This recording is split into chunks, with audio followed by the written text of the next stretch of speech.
देहि सौभाग्यमारोग्यम देहि मे परमं सुखम रूपम देहि जयम देहि यशो देहि द्विषो जहि। जय माता दी दोस्तों, आप सभी का स्वागत करती हूँ अपने YouTube चैनल में। आप सभी को वट सावित्री व्रत की पहले से ही एडवांस में ही हार्दिक शुभकामनाएं मेरे और मेरे परिवार की तरफ से। तो देखिए, आज की जो वीडियो होने वाली है वो है वट सावित्री व्रत, क्योंकि सोमवार को अमावस्या तिथि में ही वट सावित्री व्रत रखा जाता है और इस बार सोमवार को पड़ रही है। तो क्या अमावस्या, सोमवती अमावस्या और वट सावित्री व्रत करना है या नहीं करना है, साथ में दोनों व्रत सोमवती अमावस्या करें या ना करें, करें भी तो कैसे करें, तो ये इस बात को लेकर दुविधा है। तो इस वीडियो में आप सभी को बताऊंगी कि आपको क्या करना चाहिए, साथ में वट सावित्री व्रत के क्या नियम हैं, क्या आपको करना चाहिए और क्या भूलकर भी महिलाओं, सुहागिन महिलाओं को नहीं करना चाहिए। तो सभी जानकारी इस वीडियो में आप सभी को मिलेगी, तो वीडियो में बने रहिएगा। एक रिक्वेस्ट है, अगर वीडियो थोड़ी भी हेल्पफुल रहती है, पसंद आती है, तो चैनल को सब्सक्राइब कर दीजिएगा, वीडियो को लाइक कर दीजिएगा।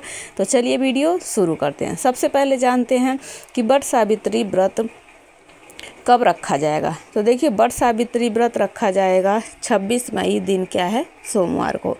सोमवार को इस बात को लेकर दुविधा है कि अमावस्या जो पड़ रही है वो सोमवार को पड़ रही है, तो क्या सोमवती अमावस्या करें या ना करें। तो चलिए जान लेते हैं, इस दुविधा को भी दूर कर देती हूँ। देखिए, सोमवती अमावस्या की जो पूजा होती है, जो भी हमारे व्रत त्यौहार होते हैं, पूजा पाठ होता है, कुछ व्रत त्योहारों में हम तिथि लेते हैं, कुछ व्रत त्यौहार में हमें उस व्रत की पूजा कब की जाती है इस बात पर निर्भर करता है। तो देखिए, वट सावित्री व्रत की जो पूजा की जाती है वो दोपहर के समय में की जाती है, और अमावस्या तिथि जो आरंभ हो रही है वो हो रही है सोमवार को 11 बजे के करीब, 10:30 और 11 बजे के करीब, यानी दोपहर के टाइम पर हो रही है। तो और जो हम सोमवती अमावस्या की जो पूजा करते हैं वो हम करते हैं उदया तिथि में। तो उदया तिथि में हमें अमावस्या तिथि नहीं मिल रही है, तो इस कारण आपको इस दुविधा में नहीं रहना है कि सोमवती की फेरी, सोमवती अमावस्या की फेरी लगानी है या नहीं लगानी है। तो आपको फेरी नहीं लगानी है, क्योंकि जो सोमवती अमावस्या की जो पूजा की जाती है वो उदया तिथि में की जाती है, जो कि हमें उदया तिथि में अमावस्या नहीं मिल रही है। अमावस्या जो मिलेगी उदया तिथि में वो मिलेगी मंगलवार को। तो मंगलवार को सोमवती अमावस्या नहीं करनी है, तो केवल आपको वट सावित्री व्रत रखना है और पूजा पाठ करना है वो सोमवार को करना है। तो आई होप आप लोगों की जो दुविधा है वो दूर हो गई होगी। अब चलिए जान लेते हैं वट सावित्री व्रत के नियम क्या हैं और आपको क्या करना चाहिए और क्या भूल कर भी जो सुहागिन महिलाएं उनको नहीं करना चाहिए। तो देखिए, वट सावित्री व्रत में वट वृक्ष की पूजा की जाती है। तो सभी के घर के अलग अलग नियम होते हैं, सभी राज्य के, ज़िले के अलग अलग नियम होते हैं, सभी के घर का अलग अलग नियम होता है। जिसके जो घर में होता है वही आपको नियम करना चाहिए, पूजा पाठ करना चाहिए। सावित्री व्रत की पूजा जब तक नहीं हो जाती है, यानी दोपहर के समय तक हमें निर्जल व्रत रखना होता है। कई स्थानों पर पूरे दिन का निर्जल उपवास रखते हैं, कई स्थानों पर एक टाइम भोजन कर लेते हैं। तो आपके घर का क्या नियम है वो आप देख लीजिएगा। तो हमारे यहाँ पर देखिए, जब तक हम पूजा नहीं कर लेते हैं तब तक हम जल भी ग्रहण नहीं करते हैं, यानी निर्जल व्रत रखते हैं। उसके बाद हमें 16 श्रृंगार आवश्यक रूप से करना चाहिए वट सावित्री व्रत के दिन। बिल्कुल भी श्रृंगार करने में आलस आपको नहीं करना है कि बहुत गर्मी है थोड़ा ही श्रृंगार कर लेते हैं, जी नहीं।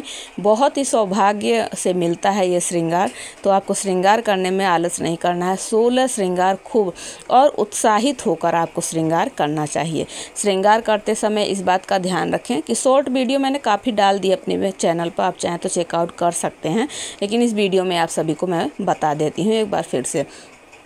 जब भी आप 16 श्रृंगार करें, जो भी आपका कोरा जो सामान रहेगा, जैसे चूड़ी, बिंदी, सिंदूर, अगर साड़ी कोरी है तो सबसे पहले आप अपने मंदिर में, जो घर का आपका मंदिर है, वो माता गौरा को समर्पित करें। अगर माता गौरा जी की आपकी फ़ोटो या मूर्ति नहीं है तो आप किसी भी माता को स्पर्श कराकर ही आपको श्रृंगार करना चाहिए।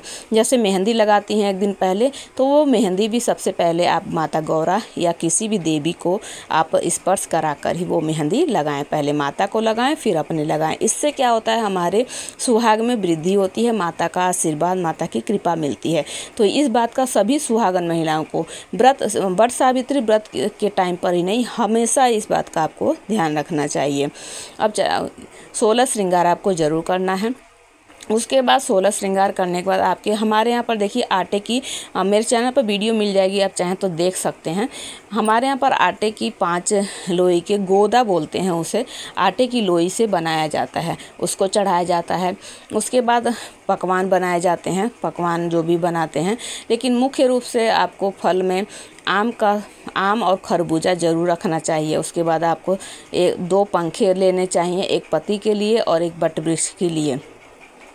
आपको 2 पंखे और पूजा सामग्री लेकर बट वृक्ष के पास जाना है, और बट वृक्ष की आपको सबसे पहले आपको जल चढ़ाना चाहिए, प्रणाम करना चाहिए, जल चढ़ाना चाहिए।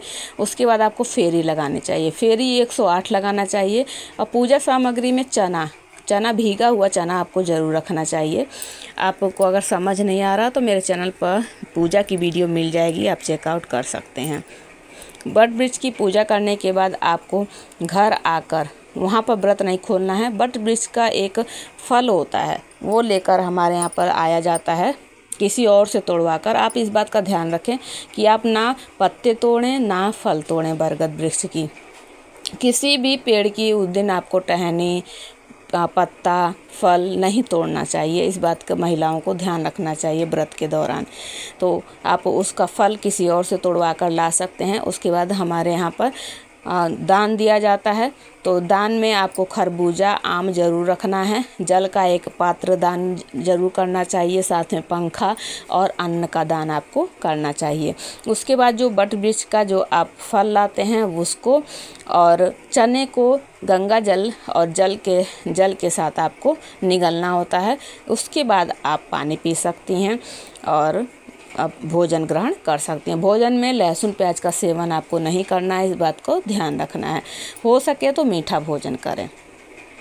ये भी आपको समझ में आ गया होगा। उसके बाद जो दूसरा जो पंखा आप वहाँ पर बट वृक्ष को चढ़ाते हैं, उस पर हल्दी से स्वास्तिक जरूर बनाना चाहिए दोनों पंखे पर। एक पंखा आप बट वृक्ष को हवा देते हैं और उनको गले मिलना चाहिए, और उसके बाद उस पंखे का आप दान कर दें। जो दूसरा पंखा है वो अपने पति के, जब भी आपके पति आए उनका पति पूजन कीजिए, उनका चरण स्पर्श कीजिए और उस पंखे से उनको हवा करिए।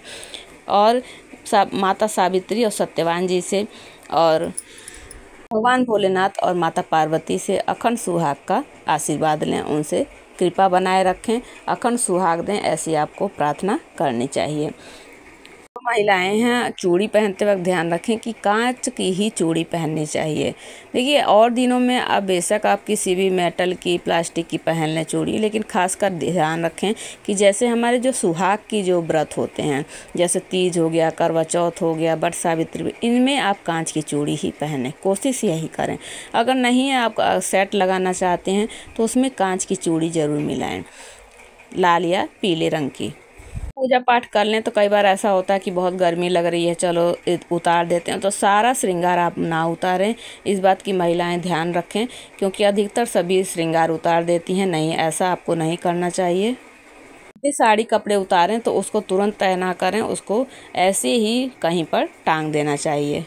पूरे दिन आपको भगवान भोलेनाथ जी के मंत्र का या पार्वती जी के मंत्र का, माता के मंत्रों का आपको पूरे दिन जाप करते रहना चाहिए बार बार। उसके बाद जब भी भोजन ग्रहण कर लें उसके बाद बार बार आपको पानी नहीं पीना चाहिए। ऐसे तो एक टाइम ही भोजन का विधान है, लेकिन भोजन ग्रहण भी करते हैं, पानी ग्रहण भी करते हैं, तो बहुत ही ये कोशिश करें कि कम से कम भोजन या पानी ग्रहण करें। तो ये थी छोटी सी वीडियो। आई होप आप लोगों को जानकारी अच्छी लगी होगी, पसंद आई होगी। रिक्वेस्ट है वीडियो को लाइक कर दीजिएगा, चैनल को सब्सक्राइब कर दीजिएगा। मिलती हूँ नेक्स्ट वीडियो में। जय माता दी।